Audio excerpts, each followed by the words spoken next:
देखिए friend, question क्या है हमारे पास कि एक 20 मीटर लंबी सीढ़ी दीवार के साथ 60 डिग्री का कोण बनाती है। मान के चलिए ये सीढ़ी है। सीढ़ी कैसे होता है? मान के चलिए ये दीवार है, ठीक है। दीवार का नाम हम देते हैं ए बी, ठीक है। अब मान के चलिए कोई सीढ़ी होगा, ये यहां से यहां ऐसे झुका रहता है, तो इसका लंबाई दे रखा है, कितना दिया गया है? 20 मीटर। ये सीढ़ी है, ठीक है। उसके बाद फिर देखिए कोण कह रहा है कितना, कोण का 60 डिग्री का कोण, तो यहां से क्षैतिज रेखा यानी कि इसका आधार खींच लेते हैं, ठीक है। कितना डिग्री कोण बना रहा है? 60 डिग्री का कोण बना रहा है, ठीक है। तो कह रहा है दीवार पर उस बिंदु की ऊंचाई ज्ञात करें जहां सीढ़ी दीवार को स्पर्श करती है, यानी कि ये सीढ़ी है, दीवार को यहां स्पर्श करती है, तो इसका हमें हाइट फाइंड आउट करना है, ठीक है।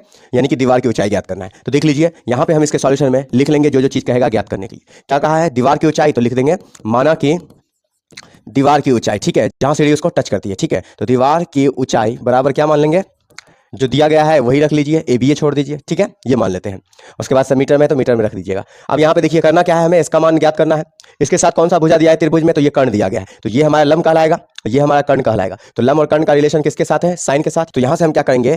त्रिभुज, समकोण त्रिभुज ए बी, इसका नाम देते हैं सी, ए बी सी में, ठीक है।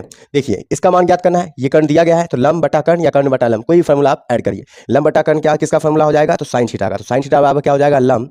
अब लंब ये क्यों होगा? क्योंकि यहाँ पे एंगल बन रहा है, तो सामने वाला लंब हो जाएगा ए बी, और कर्ण क्या हो जाएगा? ए सी हो जाएगा। देखिए साइन थीटा का मान कितना दिया गया है? 60 डिग्री दिया गया है, और ए बी हमें निकालना है, और ए सी देखिए AC कितना दिया गया है? 20 दिया गया है। तो अब हम यहाँ पे क्या करेंगे? इसका वैल्यू रख देते हैं। साइन 60 का मान कितना होता है? √3/2 होता है, तो AB बटा क्या हो जाएगा? 20 हो जाएगा, ठीक है। इसको हम सॉल्व कर लेते हैं। सॉल्व करिएगा तो देखिए यहाँ से ये नीचे नीचे कैंसिल कर लेंगे, तो क्रॉस मल्टीप्लाई करेंगे, तो AB बराबर क्या मिलेगा? 10√3 मीटर। अच्छा एक चीज आप और कर सकते हैं, अगर आपको √3 का मान रखना होगा तो आप रख सकते हैं, ठीक है, नहीं तो यही हमारा राइट आंसर होगा। आप लिख लीजिएगा, अतः दीवार की ऊंचाई 10√3 मीटर होगी, ठीक है।